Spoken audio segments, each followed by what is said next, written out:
I was just really having this struggle with why this is no longer an environment for me where I feel like I'm thriving. So I need to think about how I want to get out of this and kind of move on. Welcome to Career Relaunch, the podcast focused on helping you create a more fulfilling career. My name is Joseph Liu, and I'm here to help you gain the clarity, confidence, and courage to overcome the challenges of making changes to your career so you can do more meaningful work and enjoy your professional life. In each episode, I feature people who have stepped off the beaten path to reinvent their careers and successfully make a major career pivot. We talk through their unique personal stories, the challenges they overcame, and the lessons they learned along the way to help you take the brave steps needed to relaunch your own career. Today, my guest is going to share her experience of leaving her retail apparel career behind and moving away from the Bay Area to explore other interests. We'll discuss the power of choice and the emotional ups and downs of career transitions. Afterwards, during today's Mental Fuel, I'll talk about being clear with yourself on your professional walkaway point. Hello from Istanbul. I've been traveling in Turkey for a few days with my wife and daughter, visiting some friends and family, and now we're in Istanbul, where I'm going to be helping to officiate a wedding, which should be a lot of fun. After this, we're off to the US for a couple weeks. But in the meantime, on today's show, I'm speaking with Maddie Potvin, who started her career in San Francisco working in the corporate retail and apparel industry after graduating from the Ross School of Business at the University of Michigan. She held roles in buying, merchandising, operations, and project management at companies like Macy's and Levi's. After a decade of working in the retail industry, she took a leap of faith and quit her job in order to craft the life she wanted instead of simply following one career path. She's now been on her journey for nearly 3 years, pushing her way through the unknown and figuring out her own unique path. Now, I really wanted to bring Maddie onto the show because I think there's real value in hearing from someone who's right in the middle of a career transition and still figuring it all out. I hear from so many of you who know you don't want to be in your current role, but haven't quite figured out what to do next. And I also hear from a lot of listeners who have decided to go ahead and leave your job behind without having that next role lined up just yet to fill that void. That's something I've done before. It's something Maddie's chosen to do. And I think you'll find her thoughts on what it's like to be in an extended transition to be really honest, revealing, and maybe even a little comforting if you're in a similar situation yourself. You can get all the show notes from today's episode at careerrelaunch.net/43. Maddie spoke with me from Boulder, Colorado. Okay, Maddie, well, welcome to Career Relaunch. It's good to talk with you again. Thanks, Joseph. It's nice to connect with you again after quite a long time. Yeah, definitely. So we last crossed paths in person, I guess, in San Francisco many years ago. Yes. So I'd love to just start by having you tell me what's going on right now and what you're focused on in your career and your life. So I recently left San Francisco actually about a year and a half ago and moved to Boulder, Colorado. So one of the big things I'm kind of focused on in life is growing roots here and building a community in our new home in Boulder, which has been pretty fun and an interesting adjustment in itself after spending almost 10 years in the Bay Area. As far as my career, the biggest thing right now is I'm trying to figure out what my next step is. So I left the Bay Area and left my corporate career path behind there. And since moving to Boulder, I've been working with my husband to help him start up his next business venture. And I'm kind of at a place now where I'm exploring my next step, which has been interesting. We'll definitely get into that. And one thing I want to say is I just want to thank you for coming on the show because we normally feature people who have already begun the next chapter of their career. But in your case, like you mentioned, you're still in the midst of figuring out what you want to do, which is actually where I think a lot of listeners are who tune into this podcast. And sometimes, on these podcasts, you'll hear people who have made it out already on the other end and things seem amazing. And I guess what you and I talked about before was it could be cool to just have a conversation with someone like you who's in the midst of trying to figure things out. So I want to get to how you're thinking through what your next steps are. But before we do that, you alluded to this. Could we just go back in time before you were in Colorado and go back to your days in San Francisco when you and I first crossed paths? And can you just Tell us a little bit about what you were up to before in the corporate retail and apparel space. So when we met way back when I was working for Macy's in their West Coast headquarters, I graduated from the Michigan Business School and kind of fell into this opportunity to pursue a career in the corporate retail space. So I was working for Macy's as a buyer, and probably after a year of being there, the company went through a major consolidation and actually shut down their West Coast headquarters. So I got laid off pretty quickly into my career, which was an interesting place to find myself, as a Michigan grad, 1 year out of school and feeling the effects of the recession.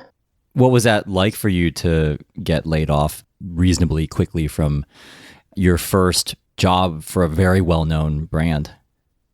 I had kind of a series of other challenging events personally.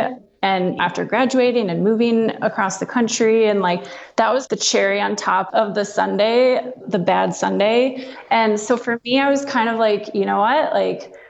I have no control over this situation. And so it really didn't impact me as much as it probably could have had I not had other things, also going on. And I'm actually really grateful for that happening to me so early on, because through other changes that I experienced within large organizations throughout the rest of my career, I kind of knew how to ride those waves and not really let it impact me as it did some of the other people that I was working with. I just took it for what it was and figured out how to use it for myself. I ended up taking a little bit of time off after that just to be in San Francisco and live there and not stress about having to find the next thing immediately, which was at times challenging because I did feel kind of a little bit of a loser, not working, but it was actually really important for me to take that time.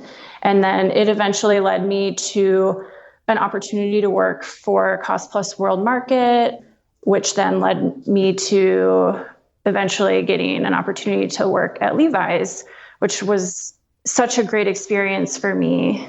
And I think if I had just jumped in to try to find something right away, I think I would have maybe found a job, but maybe not one that would have given me the experience that I got at Levi's.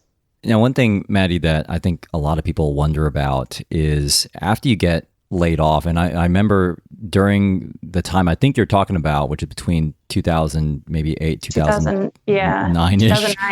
Yeah. Probably that time. I remember a lot of people getting laid off from their jobs, and I'm just wondering, how much did the fact that you got laid off affect your prospects or your ability to eventually land your next roles, which sound like, once again, they're at very well-known, reputable companies?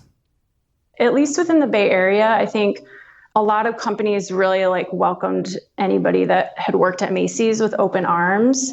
I don't think it necessarily impacted me in a negative way, and also not necessarily in a positive way, but I think the challenge was just there's only so many jobs in corporate retail to go around in that market. And so it took a little bit of time for everybody to get absorbed.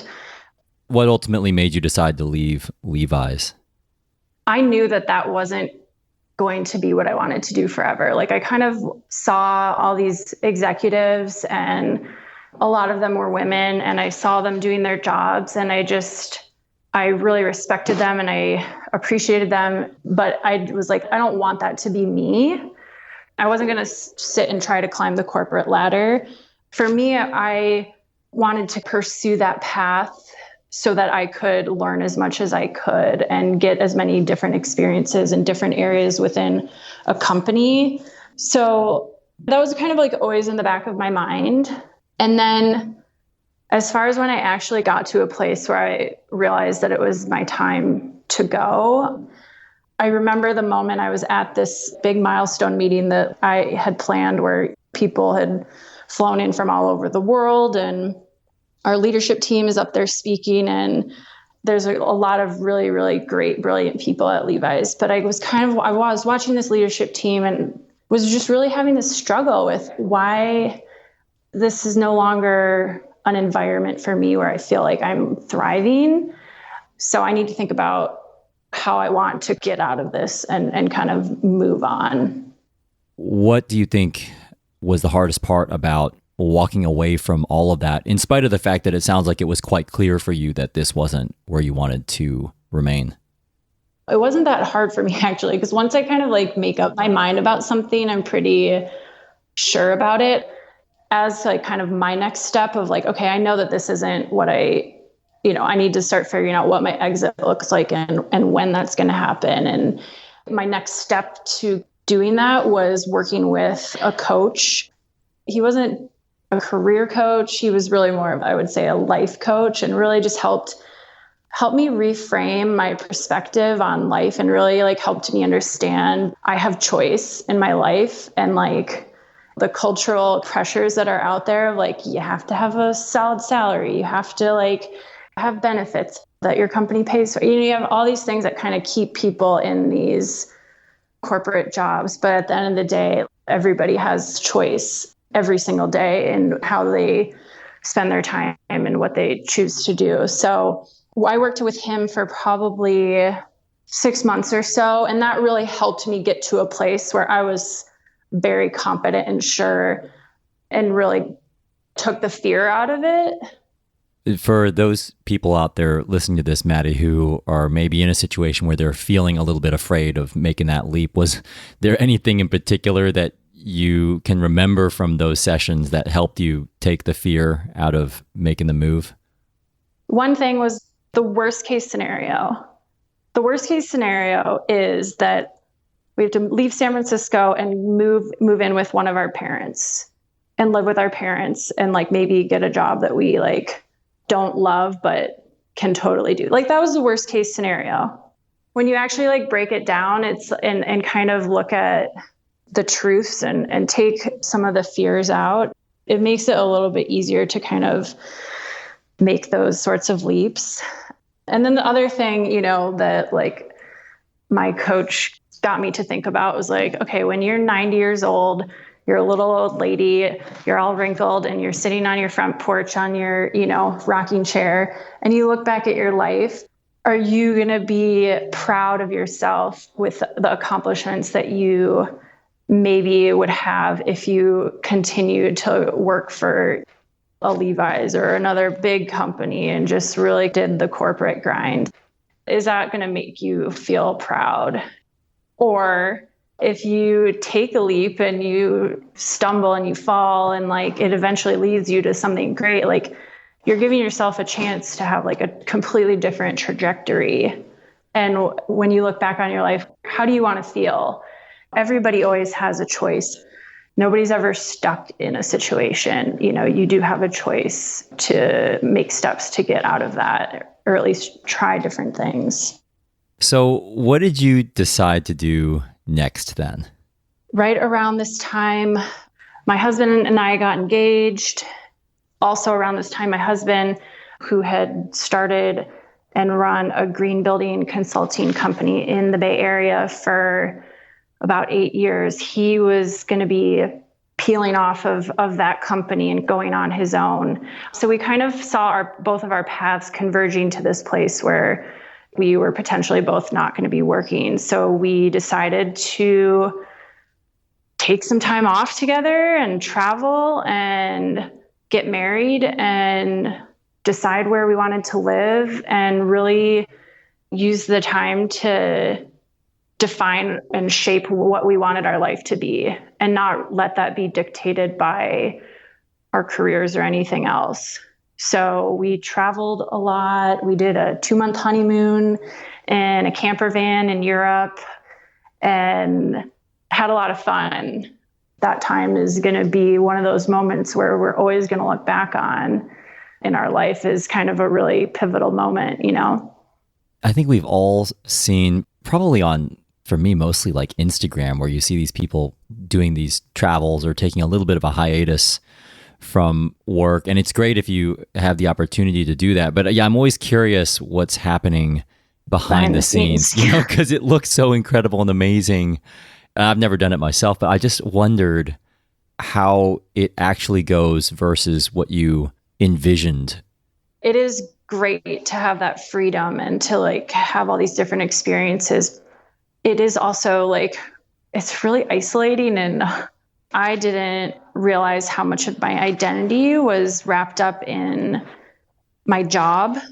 And even if it isn't a job that you are passionate about, it's still like a big piece of who you are. And it does give you a sense of purpose. And so, once the traveling and the fun was done and we decided to move to a new place was when it really got hard. And the reality of all that has been really, really challenging. So you finished up your travels and you moved to Colorado, right? Yes. And then I think when we spoke before, what ended up happening was you eventually got involved with your husband's real estate endeavors. And I'm just wondering if you could tell us a little bit more about that and specifically what it was like for you to go into business with your husband. It kind of happened organically, and it wasn't really like super intentional. And I think that maybe was something that I would go back in time and be really more intentional about, like defining how we were going to work together and why we were working together, and just kind of really getting on the same page with that. But it ended up happening a little bit more organically. And the reason why it happened was because our skill sets are very complementary. And when we work well together, we feel like we can take on the whole world. And so, of course, if he needs help in these areas that have the expertise in, like, why wouldn't you? And moving to a new place where, I don't have a network, it was kind of like, all right, well, at least I can start doing this while I'm like meeting people here and building a network and all that. The reality of working together was just, it's hard. I mean, a lot of people will say that. And I think it's especially hard when you are building something from scratch together, because there are so many decisions every single day that need to be made. The two of us we're opposite in how we think about things and how we approach things. So as you can imagine, that becomes pretty challenging when you're in a loving relationship with somebody. Yeah. It kind of reminds me of like example, like when a high school teenage girl, their mom like suggests something and the girl rolls her eyes and like is like, oh, that's so stupid. And then the cool friend's mom says the same thing, and it's like the greatest idea. So think, Right. just like, the people that you love, sometimes it's hard to hear them in the ways that you want to. So it's been interesting. The other thing for me that I've learned is that I kind of swung the pendulum too far. So I am used to working at these huge companies, these global businesses, interacting with hundreds of people every day. And then I moved myself to a new place that's a smaller city. I'm working out of my house with one other person who's my spouse. And for me, it was just too big of a shift for me. And I think I really struggled with that. Something that I've done recently, which we've talked about a little bit, is I ended up renting a desk at a co-working space just to kind of get out of the house. Yeah. And that's where you are right now, right? That's where I am right now. Yes. And that has been like really, really helpful. And I really wish that I would have done this a year ago. And I think that maybe my husband and I could work together still. But you know what? You live and you learn. Right. What do you like about working in the co-working space there? It's just about having a place to get up and go to every day. When I left Levi's, I was like, I want total flexibility. Like I could totally work from home. I could be a remote person, blah, blah, blah. And I've realized that that's actually like not a good environment for me. That's not a good situation. I thrive in a little bit more of a collaborative environment, and I need to have that social interaction with people. So for me, just like physically being in a place that is not my house and having a place I can go and create a little bit of like a structure around has been amazing. And then simply interacting with other people and like talking to other people, whether it's about work things or not, just the simple fact of like social interaction. And it's interesting because I totally kind of thought I was an anomaly by feeling that way. But now that I'm here and talking to other people that have joined this space, some people were like, I thought I was depressed. I couldn't get out of bed and I was about to see somebody. And then some other girls like, we should make t-shirts that say, I'm not depressed. I just work from home, and it's like, there is something, I think, to just being in an environment with other people, whether or not you're actually working together, that changes your mindset. The last thing I want to talk with you about, Maddie, before we wrap up here with one of your interesting projects that just kicked off, I think a couple weeks ago, which I want to talk about, is the fact that you're in a transition right now. And like I said at the beginning, sometimes we catch up with people after they've already begun the next chapter of their career. In your case, you're actually in the process of figuring that out. Can you just give us a glimpse into what's happening right now with you in terms of how you're thinking about what's next? It's just been messy. When you've been in an environment where there's always a clear path and like a clear understanding of what is next, and to like be in the complete opposite, it's like you're a fish out of water. And so I struggle a lot with like, what is the right thing for me to do next? I'm kind of at this place where I just really want to get back in and like be doing something and be part of a team again. And so the fastest way for me to kind of get that would be to do something similar to what I was doing before, maybe at a smaller company. But I was having a little bit of a struggle with that because I felt like I was kind of selling out on myself. But on the other side, I really am looking for a little stability, and I'm looking for like these kind of social elements and things like that. So I was pursuing that for a while. And even since we've talked a few weeks ago, my mind has changed and I'm kind of shifting directions again. And so sometimes that's hard because you kind of are like constantly doubting yourself and trying to constantly reassess, like, are your efforts leading you in the right direction or not? So right now I'm kind of pursuing, exploring what's out here in Boulder. There's a ton of opportunity here, but because it's smaller, it's even much more so about who you know. So I'm really focusing right now just on networking and meeting as many people as I can here, which has been fun, but it's also really pushed me out of my comfort zone. You're constantly vulnerable with people, and like, I hate when somebody asks me, oh, what do you do? And I'm like, do you have like 20 minutes for me? It's just, you kind of also don't realize that in a job, like, you have a full day of like constant like reinforcement of like what you're doing. And that really kind of gives you a baseline of like just general confidence in yourself. And when that's stripped away, I've never been somebody that has not really been confident in myself. And this experience for me has been like a total 180. Like I've been shocked at like how much just not having like a job impacts your confidence, and you just feel like a loser. And so then it's from on top of that, having to put yourself out there to go talk to people, and it's crazy. I was chuckling earlier, Maddie, because I think you have so precisely described what it's like to be in a transition, because I've been there myself in the past. And, you get asked these questions, what do you do? And you aren't, quote unquote, doing anything, at least professionally at that moment. And that feels really awkward.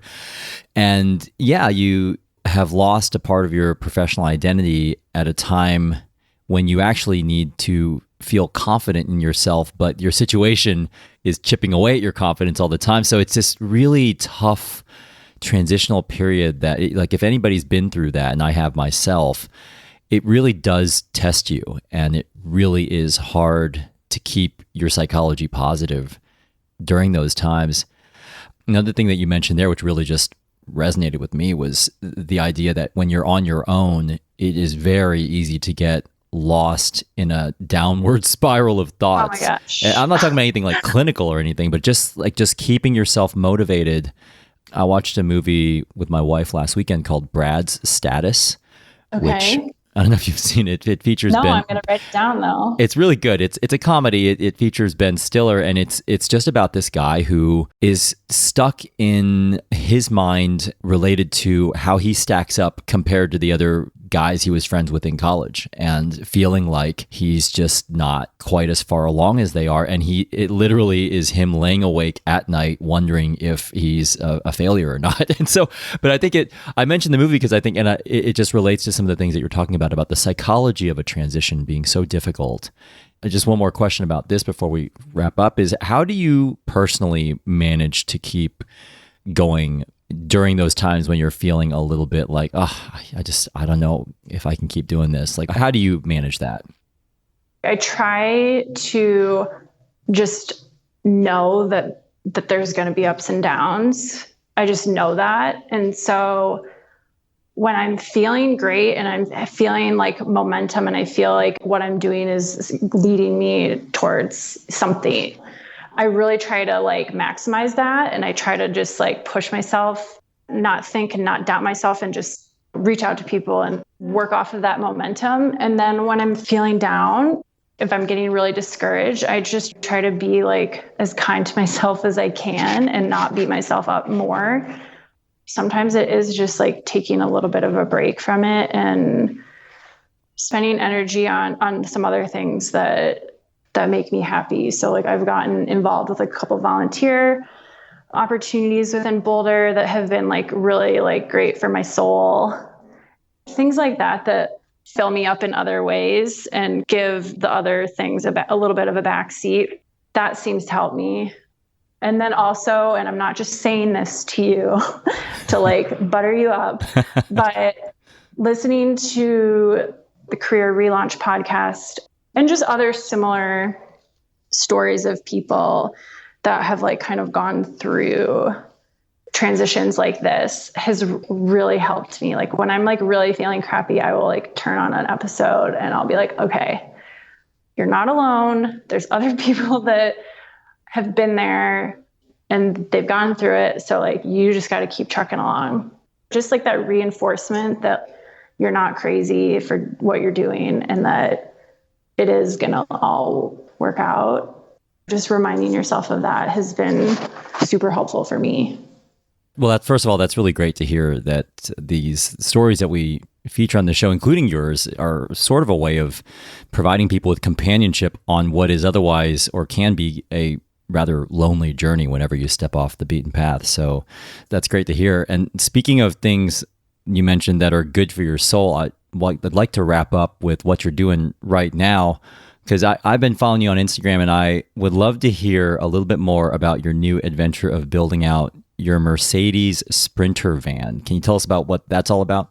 Yes, our beast. So I kind of mentioned earlier, we did this epic honeymoon 2 months in Europe in a camper van that we rented. It was just a crazy idea that my husband had for our honeymoon. And I said, that sounds awesome. Let's do it. But neither of us had really traveled that way before. And we just totally fell in love with the lifestyle and like kind of what it allowed us to do and see. And when we came back from that trip, we were like, definitely, someday we are getting a van here and exploring here, the States. We bought a van. We waited a year for it to come because they're in high demand. And we got it back in November. And we've just kind of been enjoying it on its own. It's a total metal shell. There's nothing inside of it. So our goal right now is just to get it ready for summer camping. It's going to be quite an undertaking. Definitely. Well, that sounds like a cool adventure. And if people want to follow you on Instagram to follow along with your camper van adventures, Maddie, where could they go? Yeah, so we just created an Instagram account to kind of document us building it out, and then also just some of the adventures that we go on, because all of our friends and family are very interested in what we're doing. So our handle is the Potvin Adventures, and the name is just a play on our last name. There's no other association to it. If anybody has ever thought about doing it, we'd love to help share any of our insights and kind of how we navigated through buying it, because it's something we're super passionate about. All right. Well, we'll include a link to your profile on the show notes, and maybe we can also include a couple pictures for people to check out on the episode page. So yeah, very exciting. Well, Maddie, thanks so much for telling us all about your career journey, especially the realities of career change, moving geographies, and how you manage the ups and downs of a transition. So yeah, thanks for talking to me. Absolutely. Yeah. Best of luck with the camper van adventures. And hopefully the next time we connect, maybe we can talk again about what you've decided to do during the next stage of your career. Thanks, Joseph. So I hope you enjoyed hearing Maddie's thoughts on navigating the emotions of an extended career transition, the importance of recognizing you always have a choice, and the impact your work environment can have on your overall motivation. Now it's time to wrap up with today's Mental Fuel, where I'm going to talk about the importance of drawing clear lines in your career and defining your walkaway point. Before we get to today's Mental Fuel, I just wanted to thank A2 Hosting for supporting this episode of Career Relaunch. A2 is the web host provider I use and trust for my own websites. They even offer 100% carbon neutral green hosting. For an easy, fast, and affordable way to get your personal website online today, visit careerrelaunch.net/A2 to get 50% off your web hosting plan. This is the part of the show called Mental Fuel, where I finish the show with a brief personal story related to one of the topics we covered today and wrap up with a simple challenge to help you move forward with your own career goals. So for today's Mental Fuel, I want to go back to something Maddie mentioned about that big meeting she organized and feeling like the time had just come to move on. And that got me thinking about the importance of defining your walkaway point. So if you've ever taken a negotiations class, one of the first concepts you learn about is the importance of defining your walkaway point, which in the context of a negotiation is exactly what it sounds like. It's the point where you decide to walk away, when the price goes beyond what you can afford, or the conditions get to a point where they're no longer acceptable to you, or the other party is just asking for more than you're willing to give. And I think this concept of a walkaway point is also very relevant when you're thinking about what you're willing to tolerate in your own career. This means getting really clear about what will and will not be acceptable to you. You're probably familiar with doing this on your way into a new job, especially when it comes to negotiating a new job offer. But I think it's equally important to consider your walkaway point on your way out when you're thinking about whether it's time to move on to something new. And being clear about your terms can help you with literally trying to negotiate what you need from your employer. But I think what's as important, if not more important, is also recognizing you're in a bit of a negotiation with yourself. When I talk to people thinking about making a career change, most of them are negotiating with themselves about what they're willing to accept. I'll use myself as an example. When I decided to market desserts back in my days as a brand marketer, that was a tough call for me because I think of myself as a fairly healthy person, and that's really important to my life.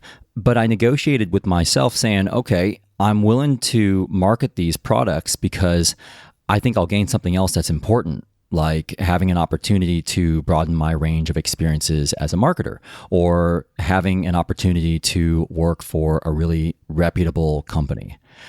And I did that for a few years, but I also spent some time thinking about my own walkaway points. One walkaway point was when the work I was doing was no longer meaningful to me.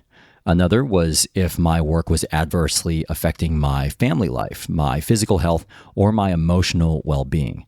And when those lines were crossed, I decided to walk away. So getting clear on your walkaway point helps you recognize when it's time to move on from something, whether that's your role, job, function, location, or any other aspect of your job. So I suggest taking this in two steps. First, taking stock of your values or things that are important in your life. You could consider things like personal growth, for example, health, money, or relationships. Second, define the line related to that area of your life that represents your walkaway point. For personal growth, maybe it's when you feel like you're no longer learning anything. For relationships, maybe it's about your work leaving you with less than an hour to spend with your kid every day. Whatever your limits are, Define them. Literally write them down. And get clear with yourself on the lines you will not tolerate crossing, or on your values you will not compromise. What can happen is that if you're not clear on your walkaway point, you may find yourself dragging your feet, tolerating a situation you intuitively know isn't acceptable to you, partly because you haven't been able to build a clear, compelling case to yourself that the time has come to move on. The most unhappy people I know are in these very situations, where they know they're not in a great spot, but they just can't quite bring themselves to make that leap to go ahead and move on, partially because they haven't gotten clear with themselves on what's in bounds and what's out of bounds. If you're in that situation, just remember that you do have a choice about whether you want to continue. You always have a choice. This takes me to a quote from Marshall Goldsmith, author of What Got You Here Won't Get You There. People only change when what they truly value is threatened. If you know what matters to you, it's easier to commit to change. But if you can't identify it, you won't know when it's being threatened. So my challenge to you is to get very clear with yourself on what you value. Define that line between acceptable and unacceptable so you can know when enough is enough and when you should take action to improve your situation. To help you with understanding where you draw your lines and what matters to you, I've got a simple worksheet you can download free at careerrelaunch.net/43 to help you define what's important to you and understand when you should pull the trigger to make that change.